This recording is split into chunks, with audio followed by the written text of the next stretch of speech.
Hola, esto es Obvio Microbio. El podcast donde hablamos sobre microorganismos. El capítulo de hoy, Intelectuales Públicos, de la Academia de la Sociedad, con Alejandro Gaviria.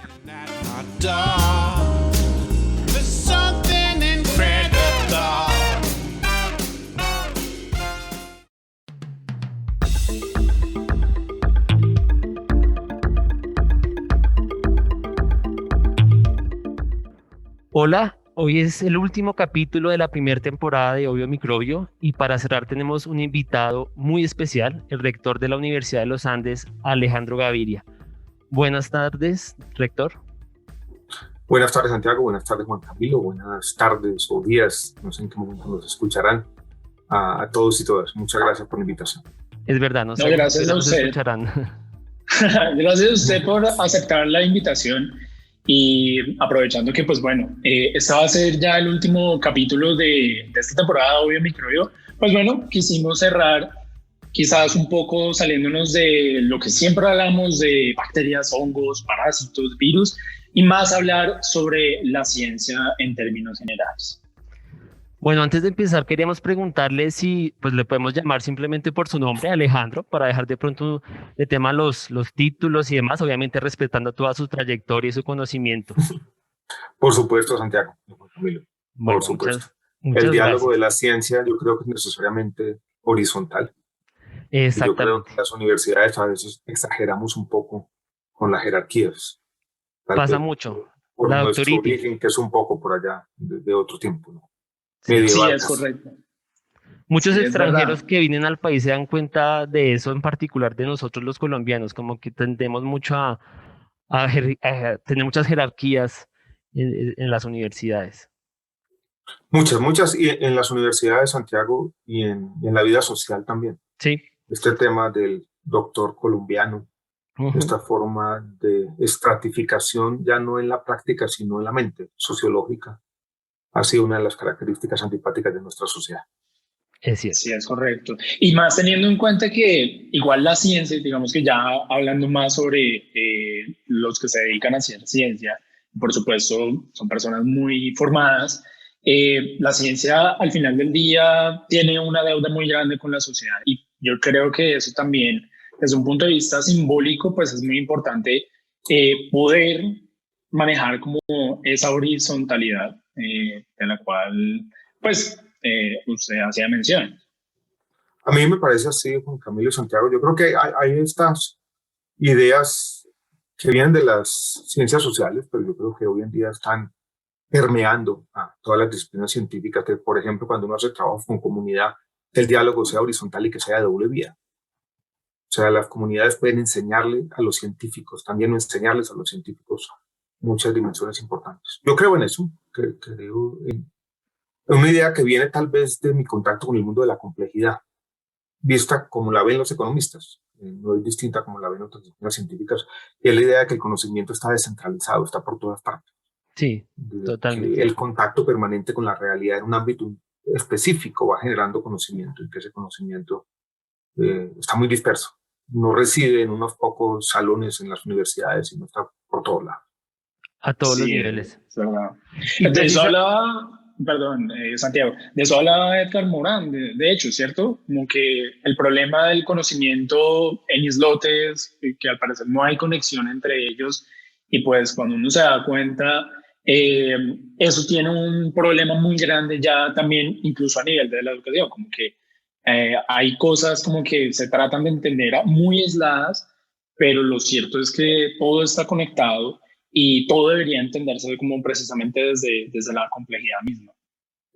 Yo creo en esa idea, Juan Camilo, difícil de llevar a la práctica por la forma como operamos las universidades, por los incentivos que de alguna manera hemos venido creando. Yo también creo que el conocimiento aplicado a un resquicio específico de la realidad, profundizar, es bueno también y ha llevado a ventajas sin duda. Pero uno tiene que mantener esa capacidad también de conectarse con otras partes y tener otras miradas. Yo creo en la interdisciplinariedad. Fácil decirlo, lo confieso, más difícil practicarlo en la práctica, o practicarlo en la realidad, la redundancia. Sí, es verdad. Y precisamente de eso, Alejandro, y ya para empezar con el tema del capítulo, usted en una entrevista en Caracol el 25 de mayo decía que Colombia es un país que en el mundo, bueno, eso lo digo entre comillas, tiene la coincidencia de una biodiversidad y una diversidad cultural que le canta a lo que somos, una geografía endemoniada que nos define, que tenemos un gran potencial en bioeconomía, energías renovables, turismo económico, nuestra diversidad cultural de la que el mundo se ha enamorado y que es un país que pues tiene que tener futuro. Un poquito Dentro, grandilocuente eso, Santiago. sí, pero nos Pero bueno, preocupó era como el mucho. tono de la entrevista, ahora que Exacto. lo vimos. Pero precisamente dejan evidencia, y es cierto, que Colombia tiene un gran potencial, especialmente por su biodiversidad.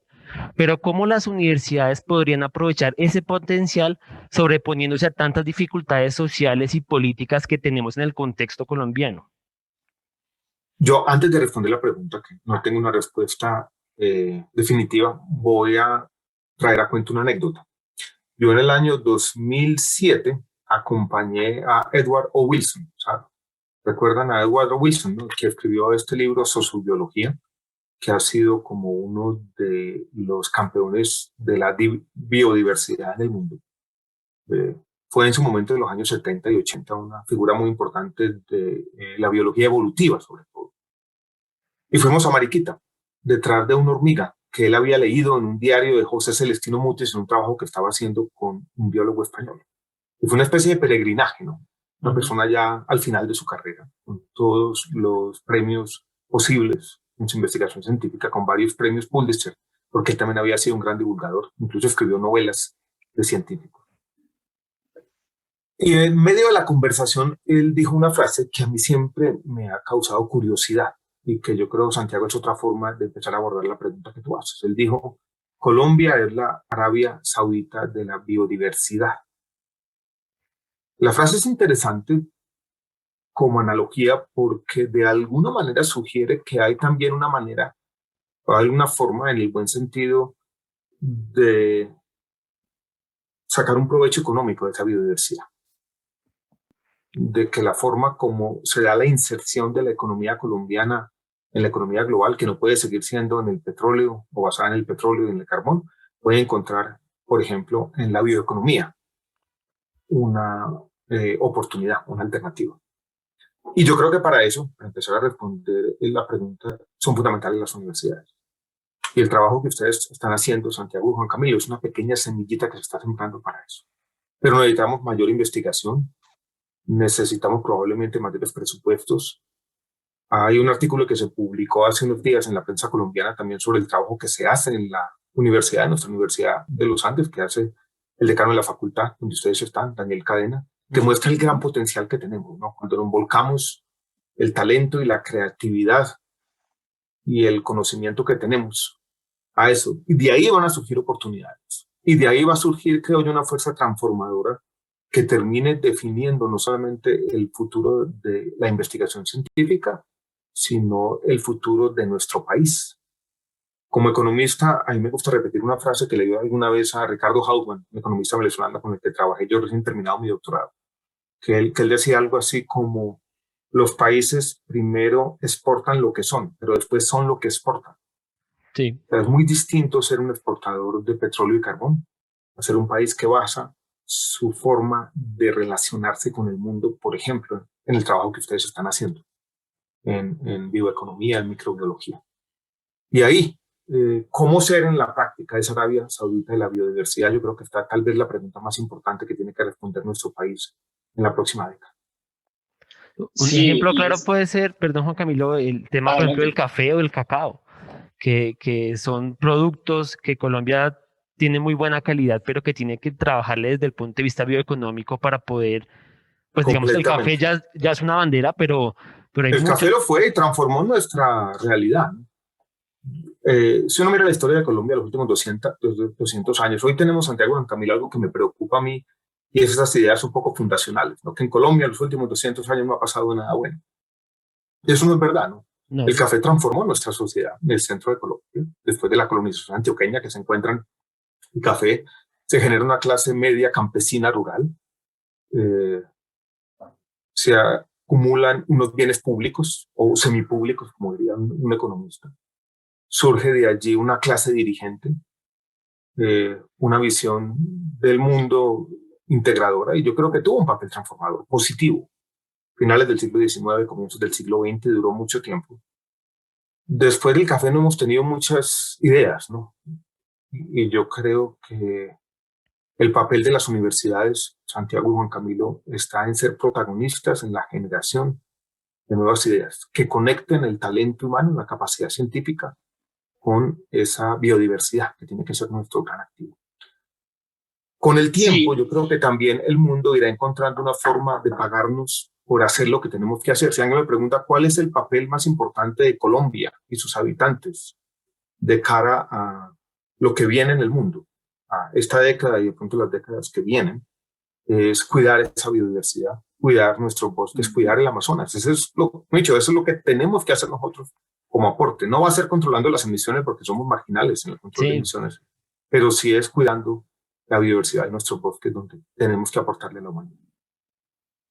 Sí, es verdad, es algo en lo que estamos muy de acuerdo.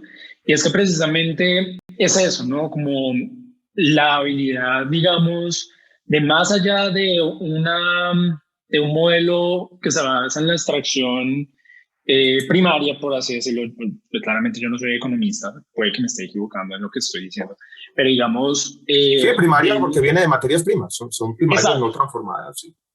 Exacto, no transformar. Movernos más hacia el mundo de las ideas, el mundo de la transformación, que parte desde la tecnología, y nosotros estamos muy de acuerdo con lo que usted acaba de decir, que en eso las universidades pues deben tener un papel preponderante para que eso se dé. Y de hecho, pues no solamente dentro de la biodiversidad y la bioeconomía, también dentro de las energías renovables, también de pronto dentro de lo que hacemos nosotros, que es más trabajar con los microorganismos, pues parecen tener un papel muy importante en esa transformación, en ese pasar de lo primario a algo ya más transformado. Entonces, digamos que ahí un poco la pregunta es, ¿cómo se preparan, o si las universidades y Colombia en general están preparados para usar los microorganismos, por ejemplo, como herramientas de desarrollo? Yo creo que tenemos algo de preparación, y ustedes, Juan Camilo y Santiago, que trabajan en este tema, conocen bien. Yo creo que conocen nuestras fortalezas y nuestras debilidades. Pero yo me atrevería a decir de manera muy panorámica, sin el conocimiento práctico que tienen ustedes, que por lo menos en términos de masa crítica todavía nos falta, de crear una comunidad de investigadores conectada con el mundo suficientemente grande para que ese flujo de ideas pueda tener una especie de sinergia, ¿no? En el cual el todo sea mayor que la suma de las partes, como pasa cuando se tiene una masa crítica.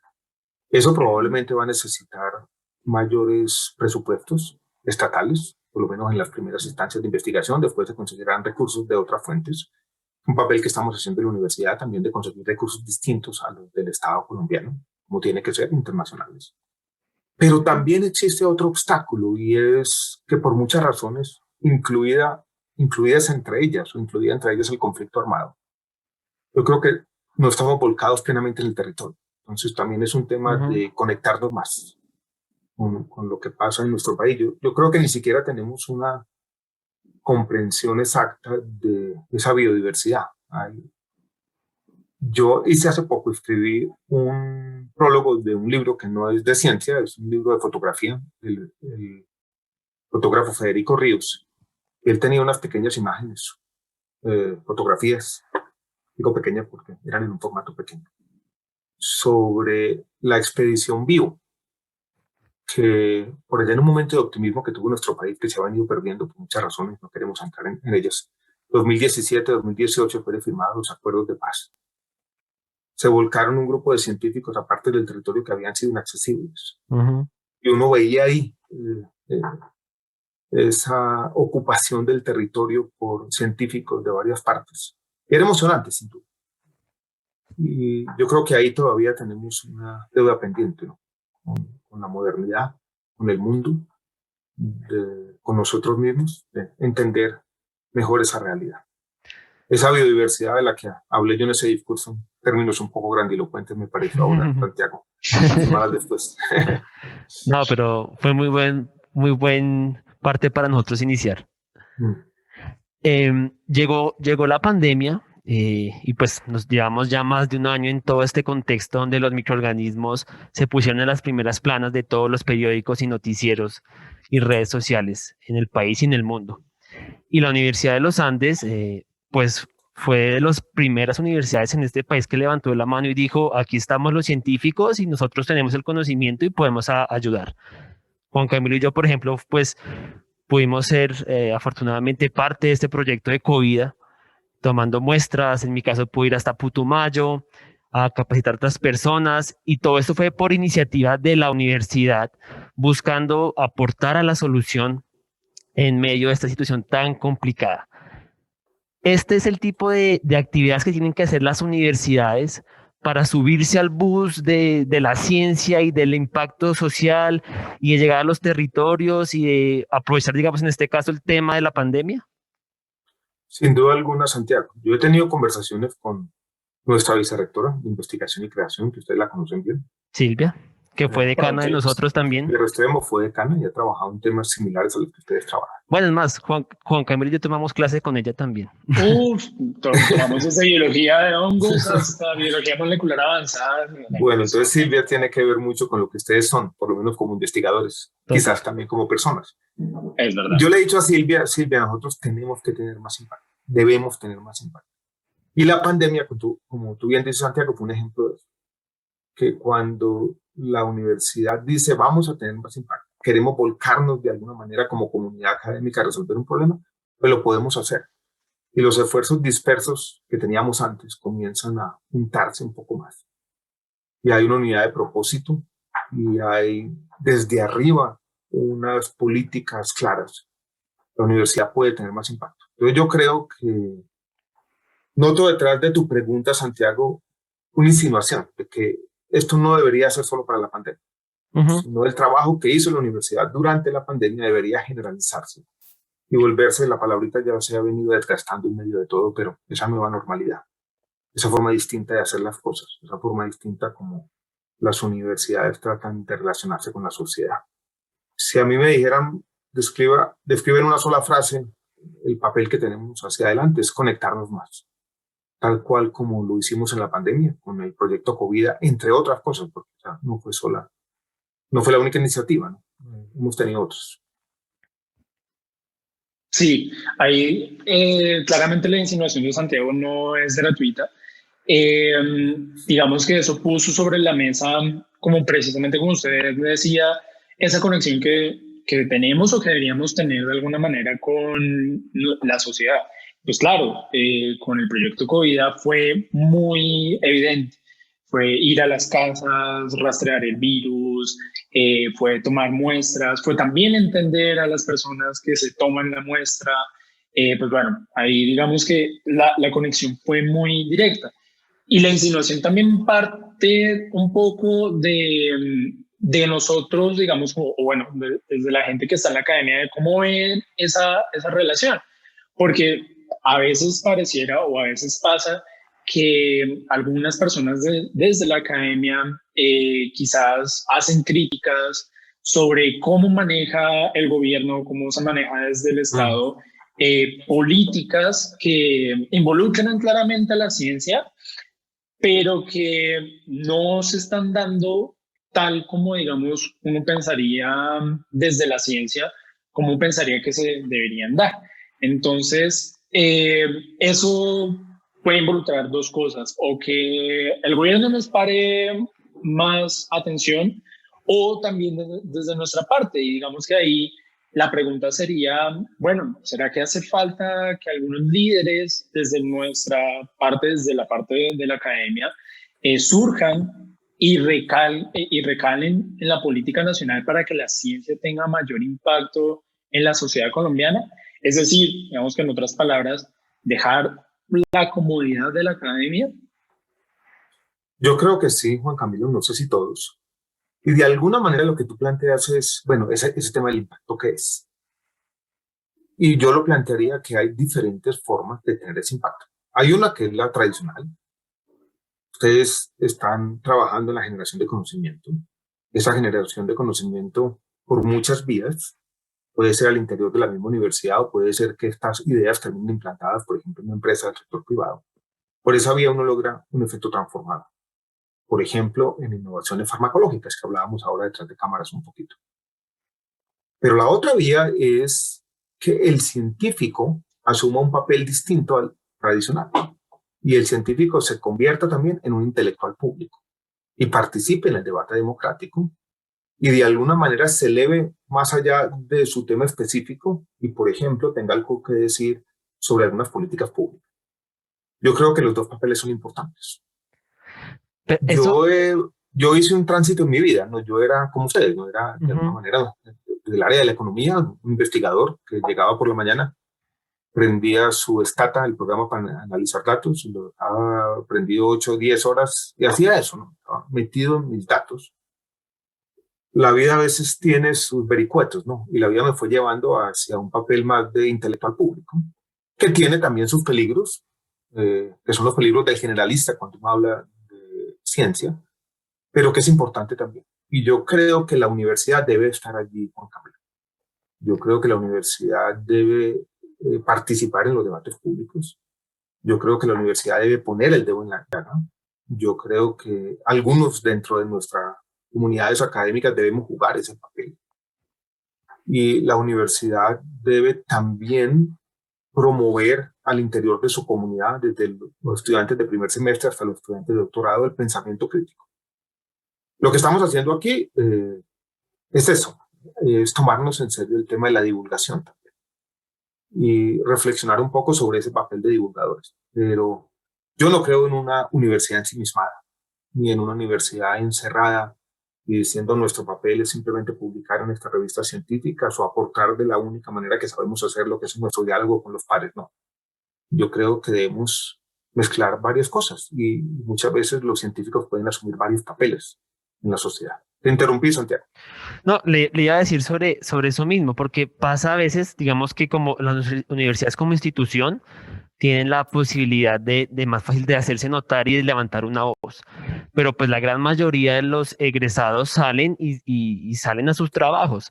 ¿No será que de pronto en las universidades hace falta algo dentro del pensum de estas carreras de ciencia que les dé herramientas a los futuros científicos para saber hacer política? Yo no sé si hasta allá, pero yo creo que herramientas, por ejemplo, de divulgación.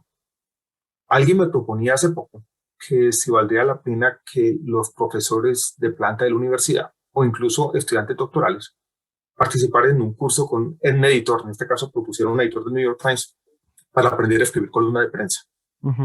Interesante. Eso me pareció una muy buena idea, porque yo que escribí columnas 8 años seguidos en El Espectador, el formato de un artículo científico de una columna es muy distinto. Y muy difícil para nosotros escribirlo. Y es muy difícil porque son 3.500 caracteres. Hay que hacerlo con rigor, porque uno quisiera hacerlo sin rigor científico, pero hay que hacerlo en un lenguaje que también le llegue a la gente. De alguna manera, cuando uno hace ciencia, está atrapado en una jerga en particular. Y hay que ponerse esos dos sombreros.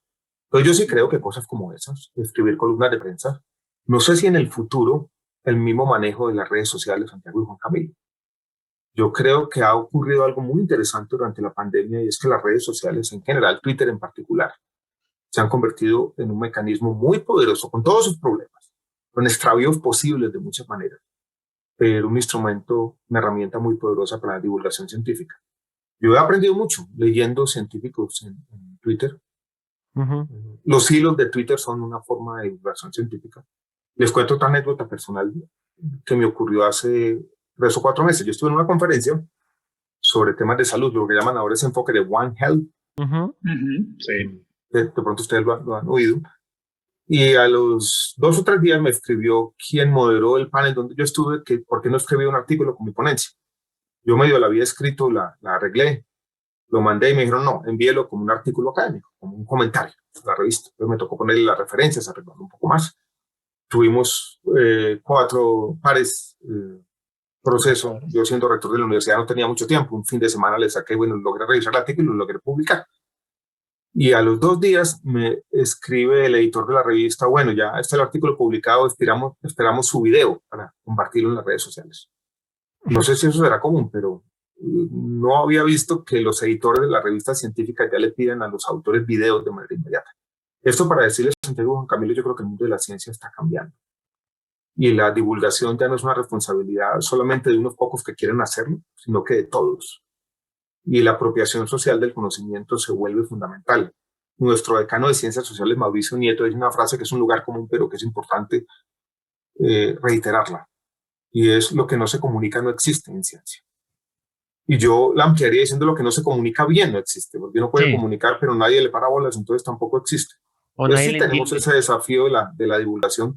Y a mí siempre me ha gustado, se los confieso, ese papel de divulgador, de coger una idea difícil, a veces inaprensible por mucha gente, y convertirla en un texto que por lo menos un no especialista, puede entender. Bueno, ya sí, somos tres, porque con Juan Camilo es nuestra intención con Obvio Microbio. Claro.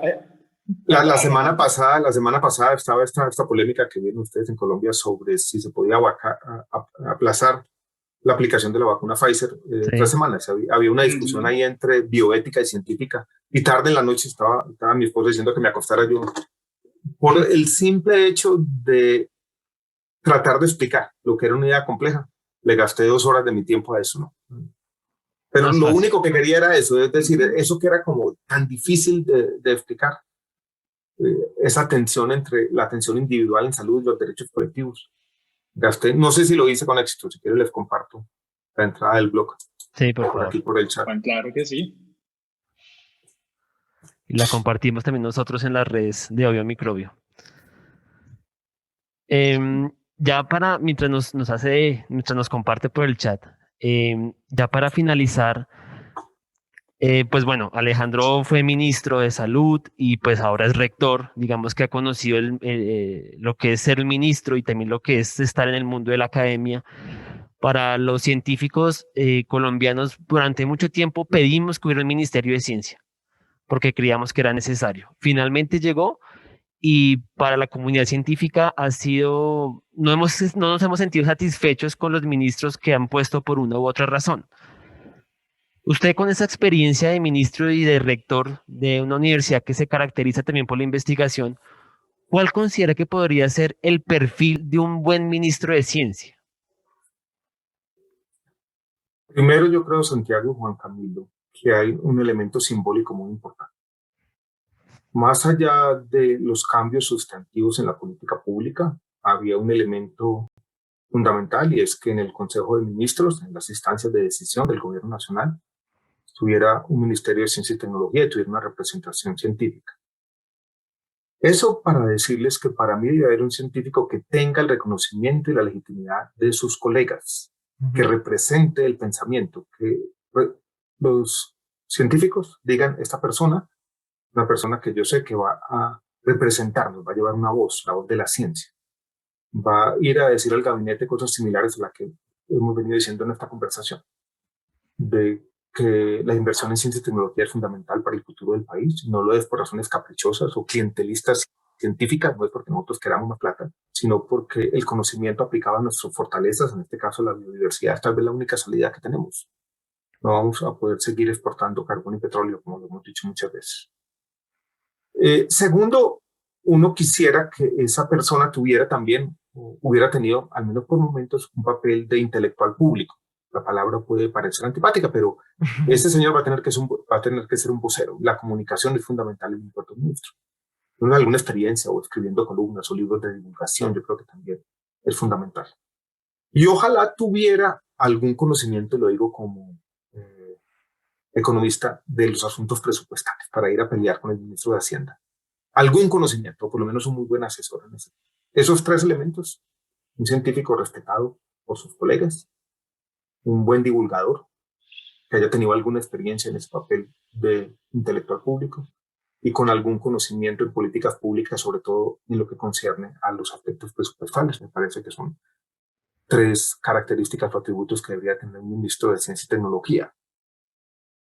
No quiero meterme en polémicas innecesarias pero los dos ministros que ha tenido Colombia de Ciencia y Tecnología no cumplen esas Sí, por eso han características. sido cuestionados de alguna u otra manera, porque es muy Y ha interesante. sido triste, yo creo que ha sido triste porque era, digamos, un logro de la ciencia y esperábamos una presencia en el gabinete y un tipo. Claro.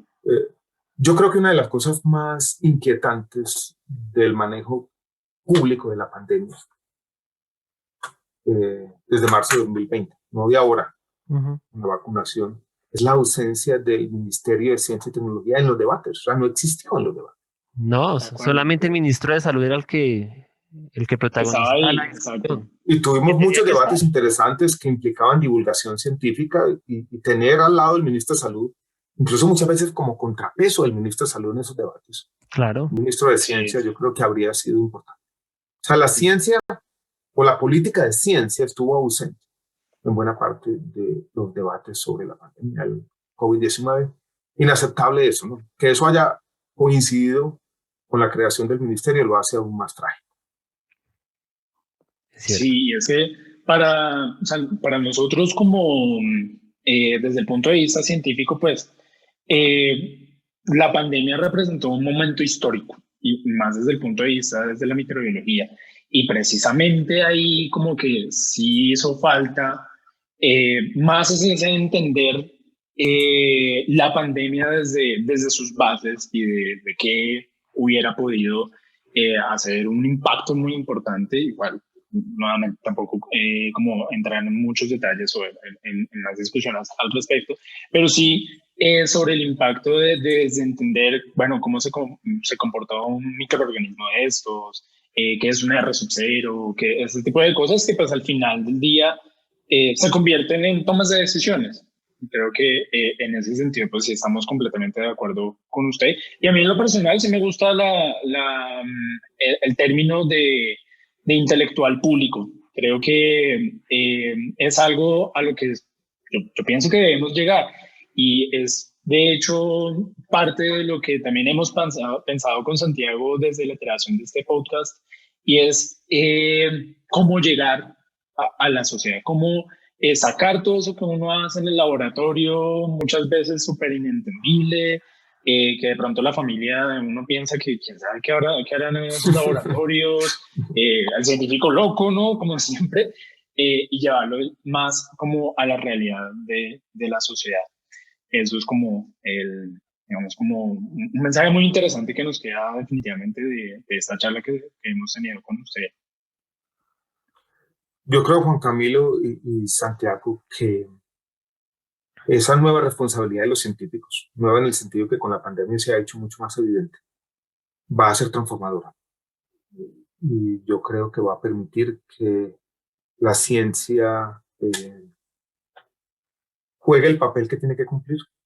Pensémoslo de la siguiente manera. Yo creo que estamos en medio de una crisis de confianza en todo o en casi todo. En las instituciones democráticas, en la política, que es vista por muchos ciudadanos simplemente como una pugna egoísta que deja de lado las necesidades de la sociedad. El sector privado de los medios de comunicación también han venido perdiendo confianza, pero las universidades y la ciencia todavía tienen por lo menos una parte de la confianza de los ciudadanos. Y eso nos impone a quienes estamos en las universidades, quienes están haciendo ciencia como ustedes, una responsabilidad. Y es una responsabilidad hacer lo que estamos tratando de hacer en esta conversación, comunicarnos con la gente, hacerlo, no sé si de la mejor manera, pero por lo menos de forma auténtica. Yo creo que decir lo que se piensa y tratar de, en voz alta, de contarles a los ciudadanos en qué consiste la actividad científica. Y entonces, como sé que este es el último capítulo de la temporada, yo quisiera felicitarlos por sacar este tiempo, por tomarse en serio la divulgación y por ser plenamente conscientes que parte de su papel en la sociedad es ese, es contar historias también. Y hacerlo con rigor y con ese otro componente tan importante en la vida que es el amor, ¿no? Total, muchas gracias. Muchas gracias. Es una historia que seguiremos contando y que es una historia que pues debe ser contada y debe ser transmitida. Alejandro, muchísimas gracias por haber aceptado esta invitación, de verdad, un invitado de lujo. Gracias, de verdad, fue una conversación súper interesante. Gracias, Juan Camilo, gracias, Santiago. Estamos en contacto, espero verlos en la universidad pronto, presencialmente. Yo Claro de vez que en sí. cuando, por allá nos tomamos un café. Bueno, claro que sí. Listo. Cuídense Invitamos mucho. nosotros. Muchas gracias, muchas gracias. Bueno, pues. Bueno. Vale. Abrazo fuerte.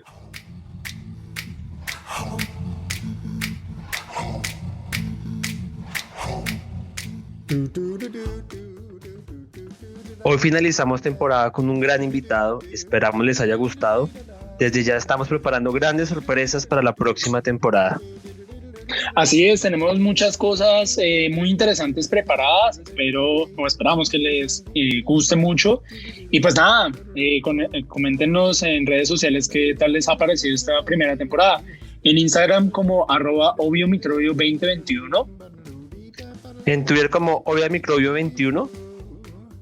Ahí nos pueden dejar sus comentarios, quejas, sugerencias, reclamos, bueno, lo que se les ocurra. Yo soy Juan Camilo. Yo soy Santiago. Y esto fue Obvio Microbio.